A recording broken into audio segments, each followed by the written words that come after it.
आज हम पढ़ेंगे बीएससी पार्ट 3 का पेपर 3 फिज़िकल केमिस्ट्री, जिसमें कॉलिगेटिव प्रॉपर्टीज़ के बारे में अध्ययन करेंगे। आज हम पढ़ेंगे second colligative property, lowering of vapour pressure. Lowering of vapour pressure जानने से पहले हमें यह जानना जरूरी है कि वाष्प दाब अर्थात वेपर प्रेशर होता क्या है। किसी द्रव का वाष्प दाब द्रव के तल पर साम्यावस्था में उसकी वाष्प द्वारा आरोपित दाब होता है। अर्थात जो वेपर प्रेशर होता है हमारा साम्यावस्था में द्रव के तल पर वेपर द्वारा आरोपित प्रेशर होता है। यदि कोई नॉन वॉलेटाइल अर्थात नॉन इलेक्ट्रोलाइट पदार्थ को किसी भी विलायक में अगर हम घोलते हैं तो समान ताप और दाब पर इस विलयन का जो वाष्प दाब है शुद्ध विलायक के वाष्प दाब से कम आता है। अतः स्पष्ट है कि किसी विलयन का जो वाष्प दाब है शुद्ध विलायक के वाष्प दाब से कम होता है तथा वाष्प दाब में यह जो कमी आती है वो घोले गए विलेय की मात्रा के समानुपाती होती है, जिसे लोअरिंग ऑफ वेपर प्रेशर कहते हैं। अगर हम ये माने कि किसी विलायक का शुद्ध अवस्था में जो वाष्प दाब है वह P है तथा उसकी ज्ञात सांद्रता वाले विलयन का वाष्प दाब PS है।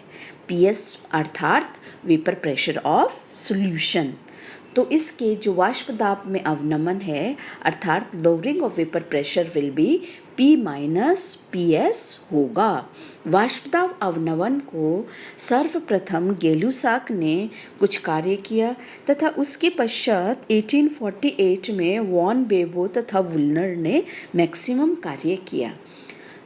वॉन बाबो के अनुसार जो ताप बढ़ने के साथ हमें पता है P के मान में तेजी से वृद्धि होती है, लेकिन अगर हम डाइल्यूट सॉल्यूशन के कॉन्टेक्स्ट में देखते हैं तो यह जो रेशो होता है P minus PS upon P अर्थात relative lowering of vapour pressure का इस पर ताप का प्रभाव नहीं पड़ता है और इस पर कोई भी ताप का प्रभाव नहीं पड़ता है, बशर्ते हमारा सॉल्यूशन कैसा होना चाहिए, डाइल्यूट सॉल्यूशन होना चाहिए।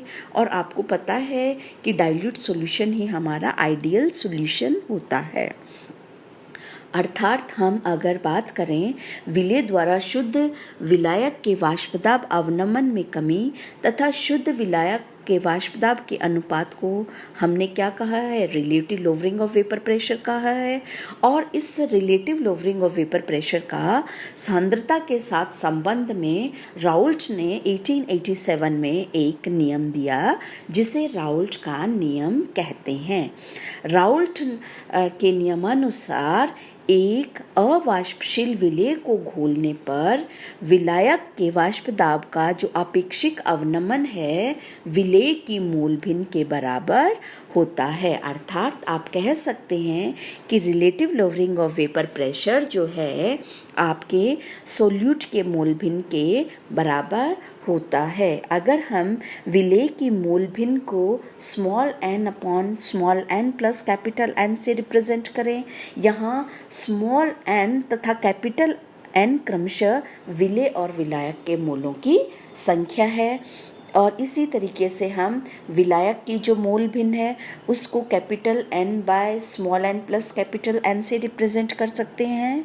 तो राउल्ट के नियमानुसार हम इसे मैथमेटिकली इस प्रकार से रिप्रेजेंट कर सकते हैं, P minus PS upon P is equal to small n by small n plus capital N।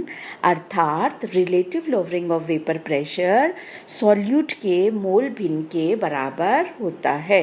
Raoult का जो नियम है आदर्श तथा तनु विलयनों पर ही ठीक तरीके से लागू होता है। और आपको पता है कि डाइल्यूट सॉल्यूशन में जो स्मॉल n है वो in comparison of capital N काफ़ी कम होता है।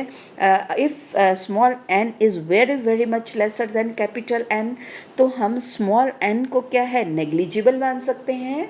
और जो राउल्ट का नियम है उसको इस प्रकार से भी लिख सकते हैं, P minus PS by P is equal to small n by capital N से भी लिख सकते हैं।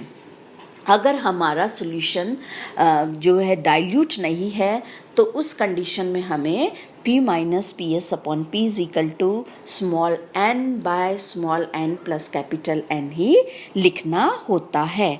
इसका अनदर स्टेटमेंट हम इस प्रकार से भी लिख सकते हैं कि इस इक्वेशन को अगर हम इन्वर्स कर दें, व्युत्क्रम कर दें, तो P upon P minus P S is equal to small n plus capital N by small n प्राप्त होता है।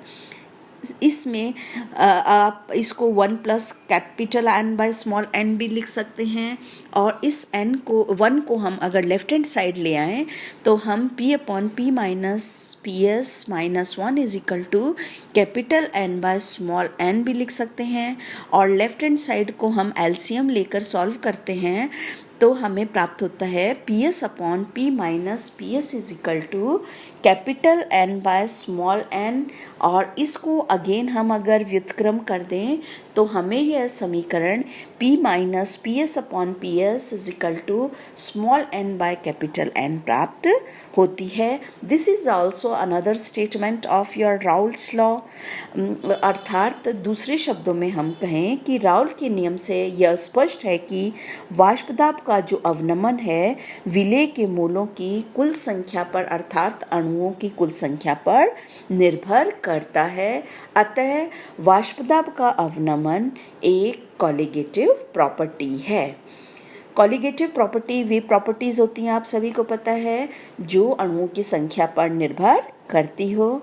एक और दूसरा अनदर स्टेटमेंट हम राउल्ट लॉ का दिखा सकते हैं आपको कि हमें पता है according to this Raoult's law P minus P S upon P is equal to small n by small n plus capital N।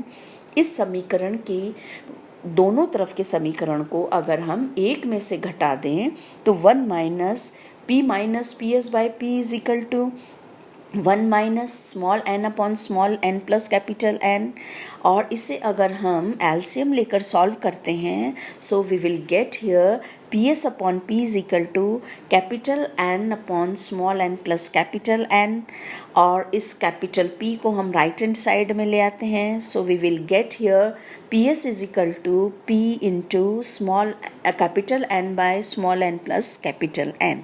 अर्थात हम सभी को पता है कि निश्चित ताप पर जो विलायक का वाष्प दाब है P, वो क्या होता है, स्थिर होता है, कांस्टेंट होता है।